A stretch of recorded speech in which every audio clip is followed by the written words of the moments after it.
then. I think I should drop the now then. I like the now then. Now then. Welcome back, SADDOs, to another episode of the Sitcom Archive Deep Dive Overdrive. With me, Eggs Benedict. And me, Alison Barton Simmons. We are still taking the deepest of dives into every episode ever made of The Good Life. Good Neighbours in America, of course, which ran from 1975 to 1978 on the BBC. We are now on Series 2, Episode 4, The Day Peace Broke Out. We've both watched the episode and we're about to pick the fuck out of it for your listening pleasure. Absolutely.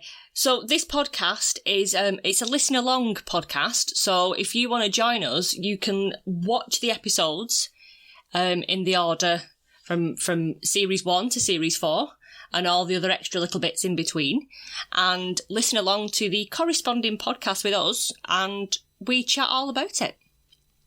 And we tweet out links every week as well to where you can watch these episodes for free, thanks to the wonder of piracy and the internet. I don't really think they should be on Dailymotion, but they are. So, actually... They are. Some of them are on YouTube as well. They are, but they're in sections of 3s, which is weird, because sometimes I can watch part 2 and part 3, but can't find part 1.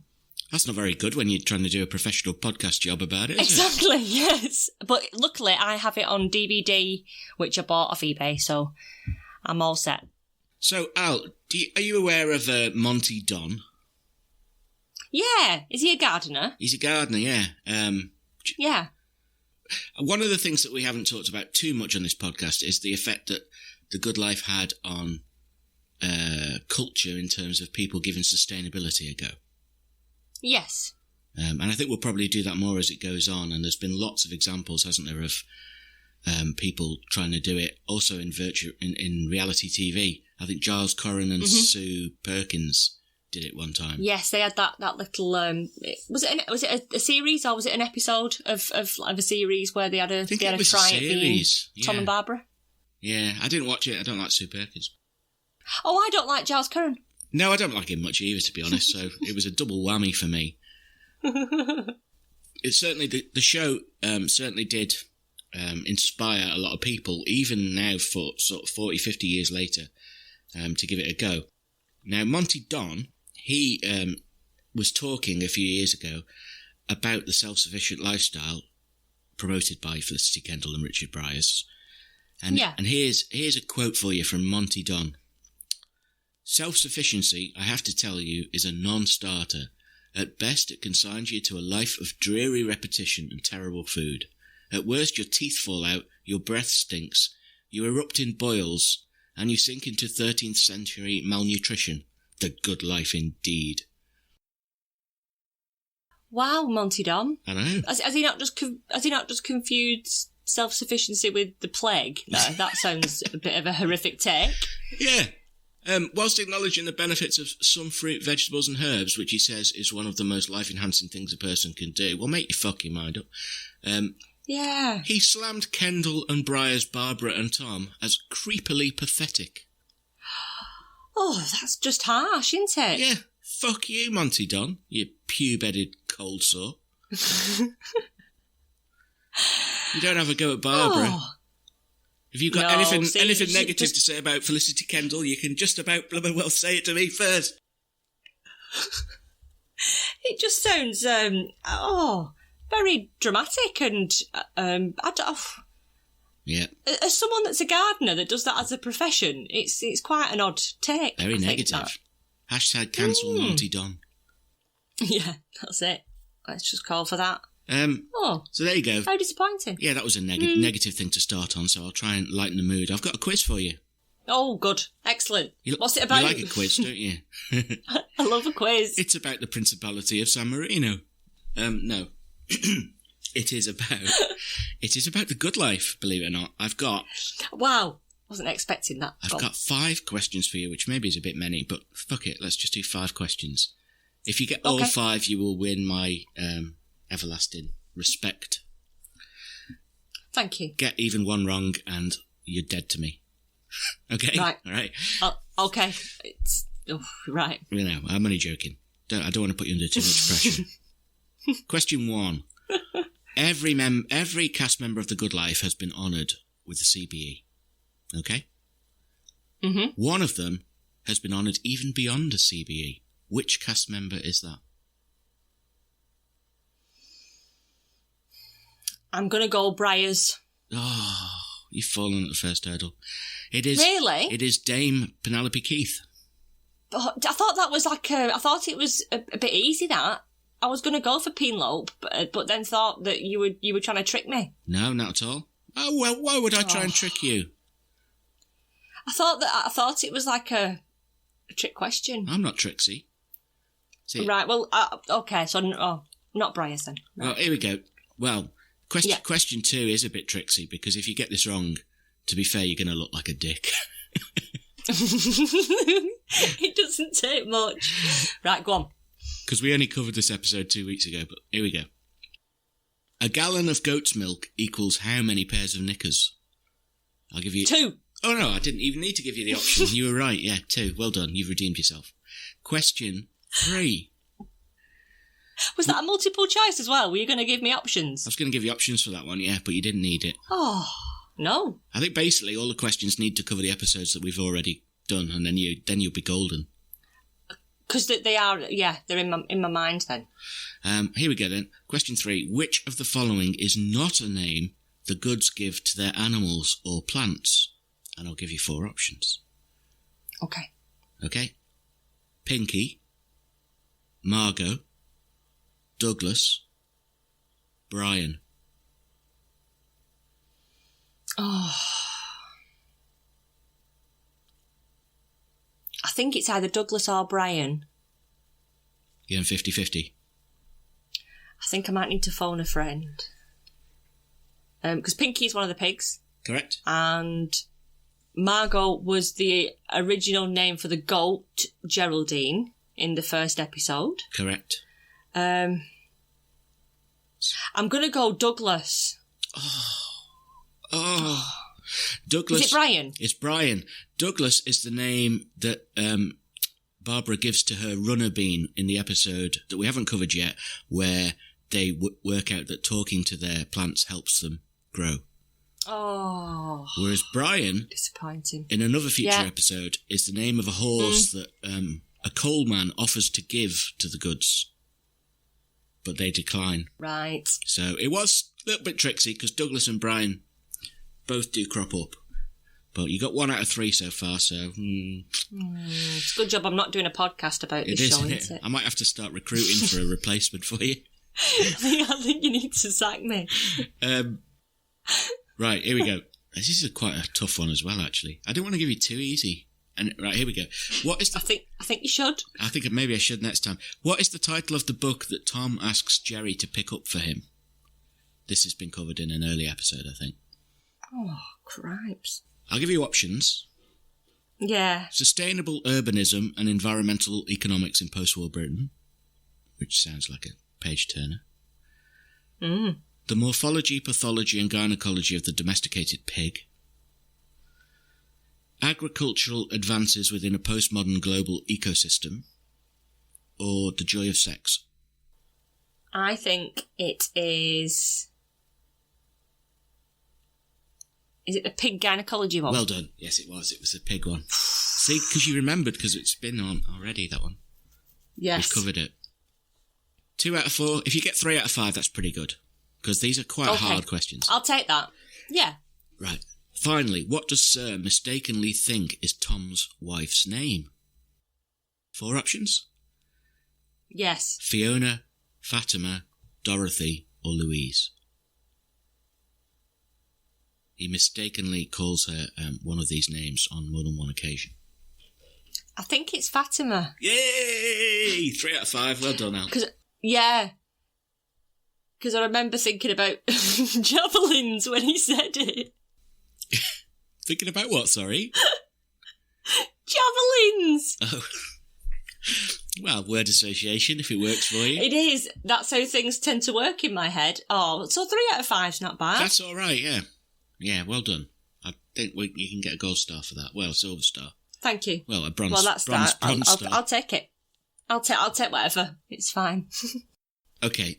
So shall we get stuck into season 2, episode 4? The day peace broke out. Let's do that. Good life, good life, good life, good life, good life, good life, good life. So the show opens with Barbara just preparing lunch for Tom, who's hurt himself because he's been headbutted by a killer pubescent goat. Oh, yeah, he did make a fuss. He does make a fuss, but clearly that scene is just setting up the very last scene in the episode, which we'll come back to. Yes, absolutely. Because I wondered why they had a killer goat, but it does come full circle. You know, shows with good writing, they don't make you realise that they're foreshadowing things. They do it naturally. They do. And they're having some lunch, and Tom thinks it's leek soup. But it's not, it's potato soup. Tom very slowly works out that leeks have been going AWOL from his garden. Yeah. And they're both sort of convinced that each of them is picking leeks and not telling the other one. So it's a big sort of mystery at the start of the episode. Yeah, he's a bit slow in the uptake because he refuses to accept that he's not eating leek soup, even though Barbara made it and remembers peeling the potatoes. But when he works out that the leeks have gone missing, he's sort of apoplectic about it, isn't he?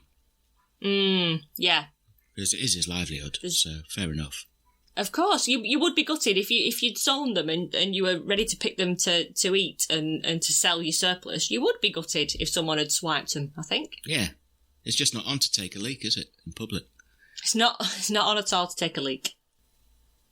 Later on that evening, around at Margot and Jerry's for drinks, Tom is still sort of distractedly contemplating his missing leaks, isn't he? He's still bothered by it. And we get some more exposition here as to the forthcoming production of The Sound of Music, which is kind of imminent. They're building it up to the climactic episode with Margot playing Julie Andrews' role, aren't they? Yes. Which is nice. And then, of course, Margot comes in and she's going to serve dinner, which is... Did you write down what she was serving? She's got a she's serving meat. Meat. She says that she's going to serve meat because Barbara's not getting enough iron. So it's that underhanded, passive-aggressive way of dissing the lifestyle. Yeah, but it's also laced with good intent, isn't it? I mean, she could just do it without telling her, without being so superior. Yeah. No, we've got to have it sort of, out there as to what she's doing. So she's busy preparing her coq le d'agneau et duc la ganette. Lamb cutlets. Lamb cutlets. But for starter, they're all having leek soup. Leek soup, and Tom swoops in there straight away, pretty much accusing Margot of taking leeks from the garden. Yeah. And Margot just disappears off and returns with a bill from Harrods. So she's got a leeks from Harrods, which is, it made me quite envious that I don't get my leeks from Harrods. I wonder how much a leek from Harrods would cost today. I don't know. Maybe I'm going to look that up for next week. Okay. I'll report back. That could be the quiz next week. You can give me 3 choices. Yes. How much a leek costs. Yes, there we go. Oh, right. Sorted. Jerry calls Tom's lack of diplomacy in sort of exchanging glances about this leak thing. And as you say, Margot sort of bungs the receipt 2 inches from Tom's ignorant head where he could barely focus on the words. So there's actually a surprising agreement from Margot with Tom's outrage about these leaks, isn't there? There is, because Tom insists that obviously the leaks are part of their capital. And Margot says that she couldn't agree more. Yeah. And then she goes on a 2-minute rant about the moral decline since the fall of the last Conservative government. Yep. She's bemoaning young girls with obscene innuendo on their T-shirts, open neck shirts at the Dorchester, and people saying Monday through Friday instead of Monday to Friday. Very similar to the complaints that Penelope Keith had in subsequent arguments that we've covered in previous shows. Newspaper articles, I should say. She sort of rails against grammar and modern Americanization, doesn't she? She does, but at this stage, Jerry's answer is to just hit the gin Yeah. Where's the alcohol, he says. Yeah, and who could blame him? And I think, you know, it's quite dark, but I think Jerry really copes with a very stressful, high demanding marriage with alcoholism. I think he does. I absolutely agree. I think it's his go-to, isn't it? It's his go-to friend for any situation. Yeah. I think she gets trolleyed as well, to be honest. It probably takes its toll on her arguing all the time. I mean, she's the one who creates the situations with her logical fallacies, and she actively seeks arguments, doesn't she? But they don't have an argument here. They all work together and hatch a plan to set a trap for the leak thief. Yes. Although before they do that, Barbara, she's a right shit-stirring little cow in this one, isn't she? This was really stirring, this. Yeah, she did. Proper mixed it up. Yeah, snitched on Jerry for making a barbed remark about Margot's part in The Sound of Music. And she says to Tom and Jerry, she stirs it up to Tom and Jerry by saying that most men would be proud of their wives playing the lead in The Sound of Music. And Tom chips in, I don't suppose he meant it anyway. So Margot is then, what? And she wants to know what Jerry's been saying about her. Yeah, I was expecting a thank you very much, Jerry. I didn't get one. No. Yeah, right, shit-stirring bastards, the two of them. Yeah, they were a bit mean. But then, in the immediate scene after that, we see Tom asleep like a Bowery bum in his own doorway, slumped over in the middle of the night with a... It's like something out of a bloody Guy Ritchie movie. He's got a shooter. He's got a pellet gun again. Do you think it's the same one that he nearly shot the chicken with? I think it must be. Or either that or Jerry's gone down the East End to see some of his connections and sourced a... Oh, blimey. He sourced a shooter. Are you trying to mag me off? Get us a fucking shooter. But the leak thief turns up, but he ain't subtle, is he? He's right under a lamppost looking shady as anything. With clip-clop shoes on. Clip-clopping down the street. Yeah. With some stacked heels. And he sort of looks... It's not very inconspicuous, is it? No, and then he's looking over both shoulders. You know, neighbourhood watch, which you would assume that Margot is the president of. Yeah. They'd be all over that. But clearly, he's getting away with nicking leaks left, right and centre. But Tom sees him. The guy tries to run off and Tom shoots the doesn't he? Shoots him in the bum. Fuck, I've said again. Yes, he shoots him in the bum with his pellet gun. Yeah. And he's very proud of himself. He's strutting around his kitchen like a sort of middle-class taxi driver, isn't he? After that. Like Robert De Niro. Is it like a John Wayne walk? He's doing like a John Wayne spinny gun sort of strut through his kitchen. Yeah, and he's referring to himself as the fastest gun in Surbiton. Yeah, but then he's caught by Barbara, who sees him dicking about with his gun and tries to look like he's not dicking about with his gun. Yeah. But then she's dicking about with his gun. Next scene, isn't she? Lots of dicking about. To be honest, if you're alone in a room with a gun, whether it be toy, pellet gun, or a broom handle Mauser... broom handle Mauser, you're gonna dick about with it, aren't you, and start pretend shooting? Yeah, you're gonna do Robert De Niro. Yeah. In Taxi Driver. Everyone. You are. Everyone would. Yeah. But unfortunately for Tom, he's up in the dock because the leak thief has charged him, or rather the old bill have charged him with common assault for shooting a leak thief in the Harris. So it has literally backfired. It has backfired, and next thing you know, we're up in court with Tom, and the judge is this... I know that guy. Don't you know that guy who played the judge? I didn't recognise him, no. I recognised him. He's sort of that archetypal pompous prick kind of character. Yeah. I looked him up and I don't know. I mean, he has been in things, you know, Shelley again, Citizen Smith again. They were really shared out, weren't they, between sitcoms in the 70s. They must have all been in the same union or equity or something. Yeah, it's all got put forward for the same things. The guy, the leak thief, gets a sentence, and then Tom is also sentenced to 28 days in chokey for being an argumentative helmet and not accepting the punishment for shooting a gun. Could have been bound over. What's that? Yeah, what does that could mean? Have been bound over. it means that you've got to keep the peace for that amount of time and not cause any problem and just sort of keep your head down. But Tom just didn't seem to want to do that. He just wanted to be an arsehole about it. Yeah, he clearly fancies himself as one of these freemen of the land type people. Do you know what I mean? Sometimes I like to create our house and garden into an independent state with laws of its own. Yeah. But then ends up behind bars because he's just being a knob. Yeah. Yeah. And they said if you do it again, the same thing's just going to happen. You're just going to end up being brought back and being sent back to prison again. So, yeah, just being pompous just didn't pay off for him.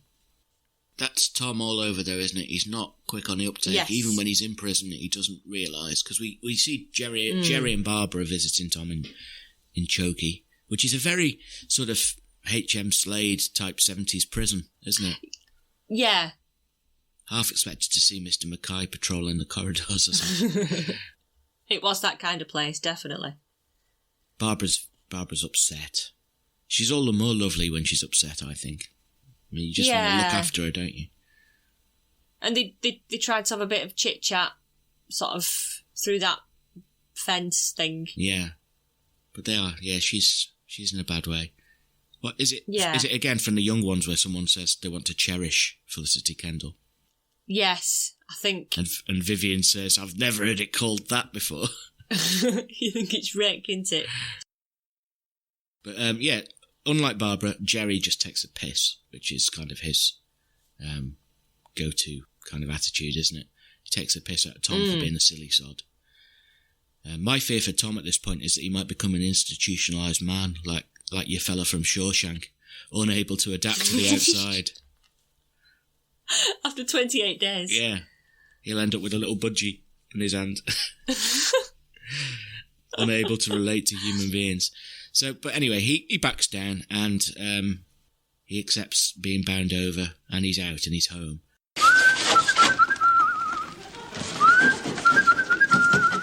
So yeah, they're in the kitchen and there's passionate kisses all round and lots of... They're mega steamy, aren't they, basically, in the kitchen? Yeah, Tom comes back and it's steamy, passionate kisses. In fact, I don't know if you heard this, but someone in the audience that was watching says, oi, oi. Really? Yeah, there was a definite oi, oi, and then a laugh. And I had to keep rewinding it because it was so... out of the blue. I don't know, you'll have to listen back to it, but when they're kissing in the kitchen, someone says, oi, oi. Is it Eric and it really Idle? tickled me. Nudge, nudge, wink, wink. Say no more. Whoa. It was like that. Well, it was. It was proper steamy though, wasn't it? He looked like he was going to take her right there over the goods kitchen table. But then, Margot and Jerry... They're about to go upstairs and then Margot and Jerry burst in and they've come round to celebrate and toast Tom's freedom. Which is nice. Yeah, and to do something about Tom's awful prison pallor. Yeah. Because he's obviously looking wrecked from coming in from prison. I also liked Margot's amazing toast, which starts with, although I find Tom's general behaviour irritating in the extreme. It's like, I'm with you there, love. She says, better a witty fool than a foolish wit, which is a Shakespeare quote. Ah. She's very intelligent, isn't she? She's very clever. Very well read. And that, do you know what? That feels like the end of the episode. Tom's out. Yeah. It should have been, because that... But it's not. it fucking should have been, because then we just get 10 minutes of weirdness, don't we? It's just really odd, isn't it? Yeah. Let's see. Right. I don't want to dwell too much on this 10 minutes, because it's just fucking off-the-wall shit. But basically, the thief, Harry, turns up looking quite dapper. I'm sure you'll cover him in Fashion Corner. He comes round to apologise to Tom while Tom's hoeing the garden, and Tom inexplicably invites him in and quickly gets incredibly pally with the guy just because he made a cricket analogy. So it's as if they've got something in common and they've found common ground. But you wouldn't do, would you? The guy had you banged up in prison. Why would you? Yeah. And it's not just that they're being amiable. He's proper broing up with a bastard, isn't he? He can't stop using his name and touching him. He's like a smitten schoolgirl. Just touching him. And then he even says, as he's leaving, tells him to help himself to leeks, and he tries to ply him with Peapod wine. I thought he was like trying to woo him. It was a really odd. Everything that that Tom stands for, just it suddenly went out the window. It was just really weird. Someone that had got him into trouble, and then he's like literally handing over the thing that he was getting pissed off about in the first place. If it was that much of a non-issue, what the fuck's this episode been about? Yeah. And he keeps calling him Harry at the end of every time he addresses him, he calls him Harry, which is his name. And Harry at the end, he's like, oh, fuck this, I'm getting out of here. I'm going, This is weird. He makes his excuses. I think he's getting hypnol vibes from Tom. And he scarpers, doesn't he? And then there's that weird ending where, I mean, it was clearly this was all a setup, including the very first scene with mention of Geraldine being a killer goat, because as he's leaving, Tom insists that Harry dig up a leak, and Barbara's coming back from walking Geraldine and sees this from afar, and understandably gets her angry Barbara voice on. She does, and she sets Geraldine on the leak thief. Geraldine, kill! Yeah, it was a weird ending, unexpected. Yeah, it just seemed like 10 minutes more than it needed to be, that episode. Yeah, they could have, oi, kissing, and then... oi. Margot and Jerry, and then a kitchen party. That would have done it, wouldn't it? It would, I think so. One thing I noticed, I've meant to mention this in previous weeks, it looks to me like Richard Pryor's lost quite a bit of weight between the first and the second series. He looks quite svelte, doesn't he? Yes, I know what you mean. He just, I don't know what, his face just looks a bit younger, whether I don't know. I wonder if he did it, I wonder if his method and he did it for the part because Tom's doing all this manual labour. Maybe. So that's the episode. Quite a lot to talk about in terms of fashion, I think, Al. So yes, let's have a trip over to Fashion Corner. Fashion Corner, Fashion Corner. Fashion Corner, Fashion Corner. So, in Fashion Corner this week, as with most weeks, I am going to start with Margot. When they're in the Ledbetter's living room, she's in this sort of like maxi caftan dress with big swooping sleeves. It's like a green, purple, lilac chiffon number, and you can just see that you can see the budget being spent every week, and it's going towards Penelope Keith's wardrobe. And I think it's just getting better and better and better. However, I also want to mention Barbara's tan leather knee boots in the same scene. Yeah. She's very sort of understated in what she's got on. I think she's got like a polo neck top and a long skirt, but the tan leather knee boots that she's got on, which I'm guessing are a hangover from the previous life that she had. Because they look very expensive, but I can imagine she's thinking, well, I'll get my wear out of them as well. But they are lovely. But yes, the leak thief. When he turns up at the end of the episode, and he's in. I don't think it's a suit. He's in like a brown suede jacket, I think it is, with slacks. He's very brown. He's got like a brown polo neck top on as well, and slacks as well. But he's for someone that's sort of a criminal.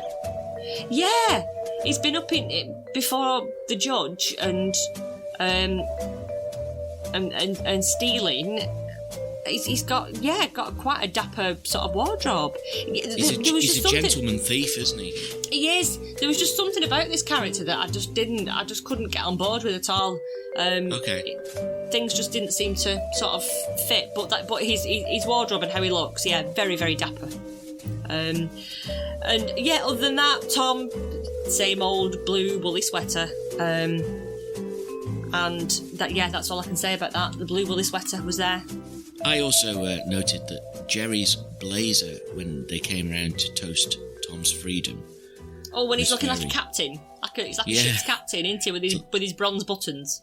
Button down sort of blazer. It was quite prefect-y almost. Yeah. No cravat though, I don't think. I think it was just like a satin polo neck underneath. No cravat counts. Good life, good life, good life, good life, good life, good life. So Tab, we since we started Tab, we've hardly seen Briar's smoke. I at know. all, have we? I think. Have we jumped the gun? No, I want to carry it on. Okay. I think probably we can use our imagination. I think Tom was probably in his element in bloody Parkhurst because Tabs are currency, aren't they? That's it. I bet he was selling all sorts of stuff for fags. Yes, probably. Yeah. Oh God, doesn't bear thinking about, does it? Tom being a rent boy just for a quick Lambert. Prison currency. Yeah. So, who was your MVP in this episode, Alison? I think in this episode, my MVP, and I don't think I've voted this way before, I think it's Jerry. Right. I think for being support to Barbara, going to the prison to see Tom, and something that we've not mentioned when we did the walkthrough of the episode, when right at the beginning, when the goods go round to the Ledbetters for dinner, and Jerry's bemoaning his journey home through London and how long it takes, and he blames his journey taking so long on a stupid bitch on a Yamaha. He does which say just that, came yeah. out just came out of the blue, like left field, like. And I think Tom asks, was it Miss Mountshaft, which did tickle me. Despite the swearing and the quite mild misogyny, I think Jerry this week. Jerry, okay.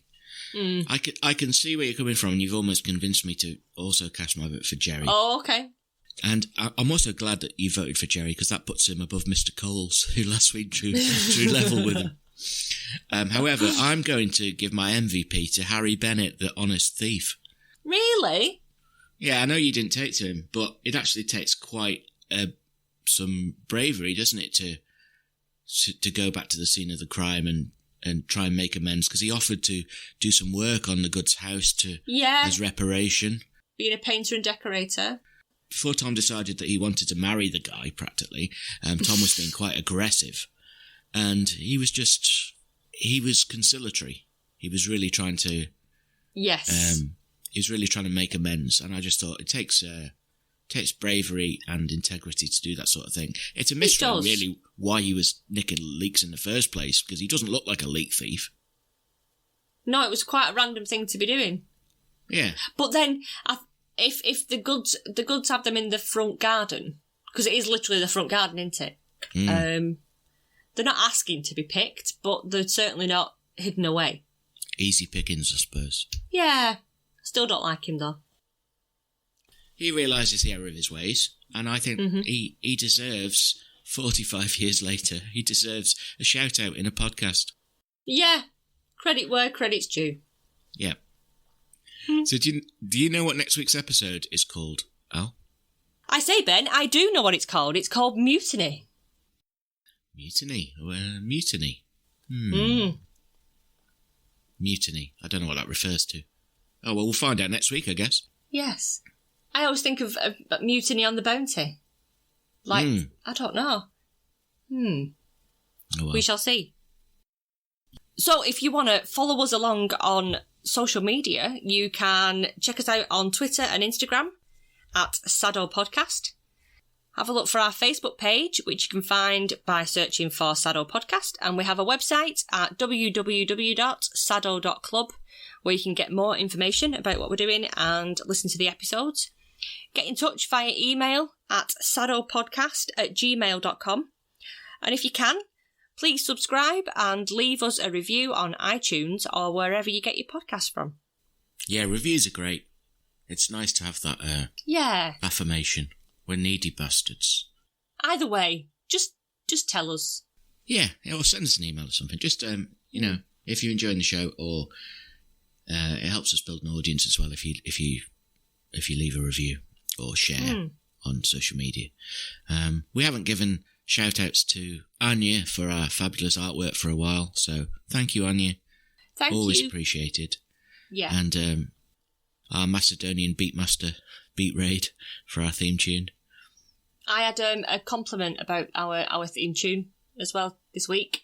Someone that had listened to it and said that it was a funkier version of the theme tune, and I said yes, it absolutely is. It's wonderful. Yep. If you ever need a theme tune making for a podcast, you can find Beat Raid on SoundCloud and get in touch with him. So thanks for listening, and join us again. We'll see you for Mutiny next week. I'll see B. Oi oi.